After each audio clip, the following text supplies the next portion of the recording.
Сандыбаттың 6-шы саяхаты. Бір күні не істерімді білмей зерігіп отырғанда, үйіме бір топ саудагер сау етіп кіріп келді. Олар: «Ау Сандыбат, ауру қалса әдет қалмайды деген ата кәсібіңді ұмыттың ба? Сен үйде отырғалы бірталай сапарға барып келдік, бірақ ұзақ шыға алмадық. Бізді кемемен қыдыртсаңшы», деді. «Осы дүние өлгенімше жетер, енді қаңғымаймын» деп жүрген көңілім бұттанған күнде бұзыла бастады. Өтімді матаны буып кемеге тиеп, Басраға қарай жөнеп бердім. Ол жерден сауда жасап болған соң, қаладан қалаға, даладан далаға өтіп, адамы бар жерді аралап сауда жасадық. Көңіліміз шат еді. Бір күні ашық теңіздің айдынында келе жатсақ, кеме басшысы ойбай салып, сақалын жұлып, маңдайын қолымен төмпештеді. «Уа, не болды?» дестік біз үрейленіп. «Не болғаны құрсын, кеме ығысып, желді теңізге өтіп кетіпті. Енді қырылғаннан басқа еш нәрсе қалған жоқ. Имандарыңды үйіре беріңдер», деді ол заржылап. Жұрт азан-қазан болды да қалды. Осыны күткендей қарсы беттен құйын шығып, кемені ұршықтай үйіріп, ойнақтай жөнелді. Тек тұрған тұтам қазығына дейін қиратып, доптай домалатты. Дегенше бір таудың жартасына апарып бұлш еткізді. Тырбанып, біраз кісі тасқа жармасып, құрғаққа шықты. Біразы суға батты. Сол тірі қалғандардың ішінде мен де болдым. Кереметті кемеден шыққан соң көрдім. Бұл жартасқа соққан кемеде есеп жоқ екен. Суда толқын соқ болып, шіріген дүниеде қисап жоқ. Тасқа мыжылып, сынған бастың сүйегі де аз емес екен. Құрғаққа шыққан біз бөкендей босып, орман арасына жөнелдік. Керексіз жерде қымбат тас жататын қашанға әдеті ғой. Екі тау арасында сынап сияқты өзен ағып жатыр. Бір жерде әтір бұлағы қайнап, теңізге құйып жатыр. Таудың қиыршық тастары алтын, күміс, ақық, маржан, лағыл, гаухар көздің жауын алып үйіліп жатыр.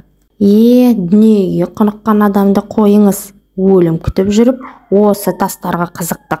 Ақырында халіміз мынадай болды. Жазирадан біз жейтін еш нәрсе табылмады. Сынған кемеден қалқып жиекке шыққан астың қалдығын жинап, 2 күнде бір татып талшық қылдық. Үмітсіз көзіміз теңіз бетіне сүзіліп, соның жиегіне жататын болдық. Аш адамды ауру тез жайлайтын әдет емес пе? Күн сайын 1-2 адам өле бастады. Тірі отырғанымыз өлгенді көмген болдық. Аяғында көпшілігі қырылып, 2 кісі тірі қалдық. Оның бірі мен. Ішіміз ауырып, теңіздің жиегінде жаттық. Біраздан соң қасымдағы да өліп, жападан жалғыз қалдым. Содан кейінгі уайымым, мені көметін кісі жоқ. Тәнім ашық қап, ит құсқа жем болатын болдым. Неге бұрын өлмедім екен деп өкіндім. Қуатым барда өзіме мола қазбақшы болдым. Әлім бітіп, өлуге айналсам, моланың ішіне түсейін.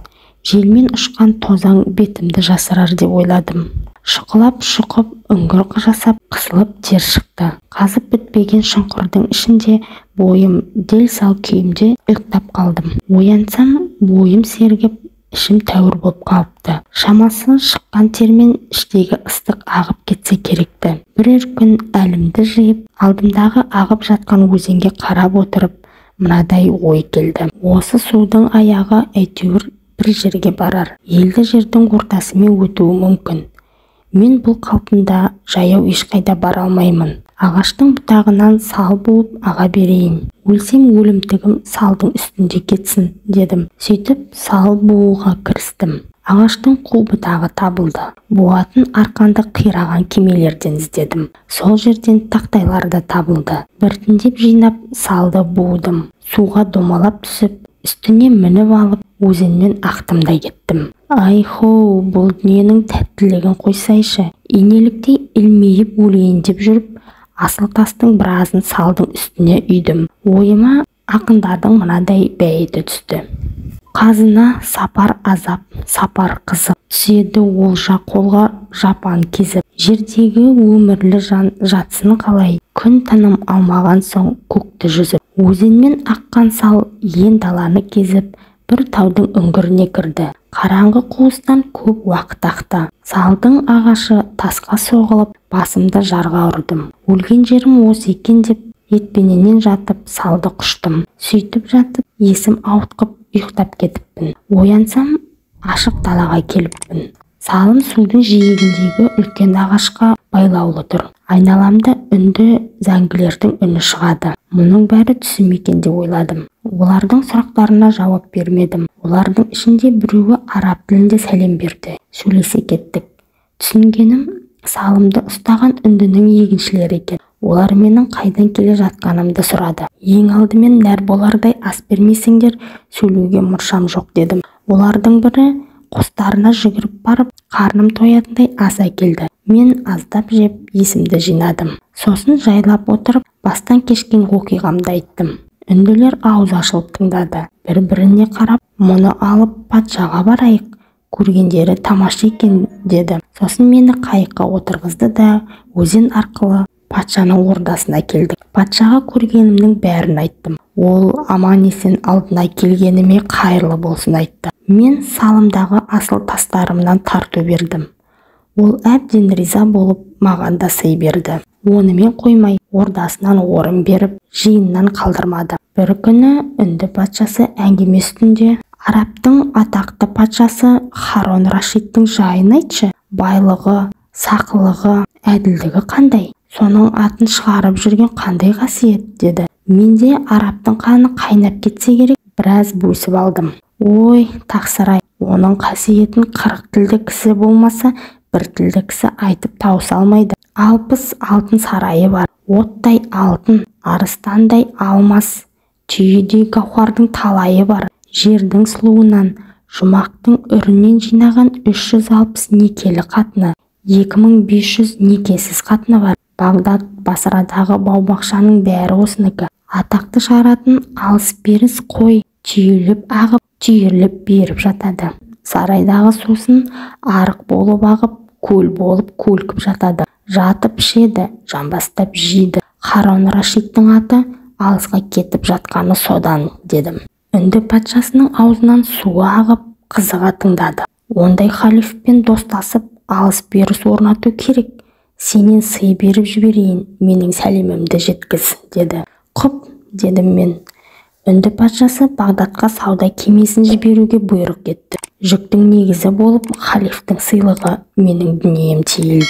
Патша шығарып салып, қош айтты. Кеме жылжып, теңізден теңізге өтті. Ақырында Бағдатқа да жеттік. Үнді патшасының сауқатын халифқа тапсырып, өзім үйіме келдім. Әрине, басымнан кешіргеннің бәрін халифке айттым. Харон Рашид қызығып, хатшыларына жаздырды да қазынасына сақтатты. Тыныштық өмірге тағы бөленіп, көрген азапты ұмытып, бірнеше жыл өткіздім. Енді үйден шықпаспын ақ деп едім. Үйренген әдет, үйірлескен жын сияқты екен. Күндердің күнінде 7-ші сапарға қалай кетіп қалғанымды өзім де білмей қалдым. Хамбал досым, алтыныңды үйіңе апарып, ертең тағы кел. 7-ші сапарда көргенім бәрінен де қызық. Ертең соны айтамын, деді Сандыбат. Сөйтіп Хамбалға 100 мысқал берді. Хамбал кезекті олжасына қуанып, Құдайға шүкірлік етті. Үйіне қайтты. Ертесіне ерте келіп, Сандыбаттың 7-ші сапарын тыңдады. Оқиға былай басталыпты.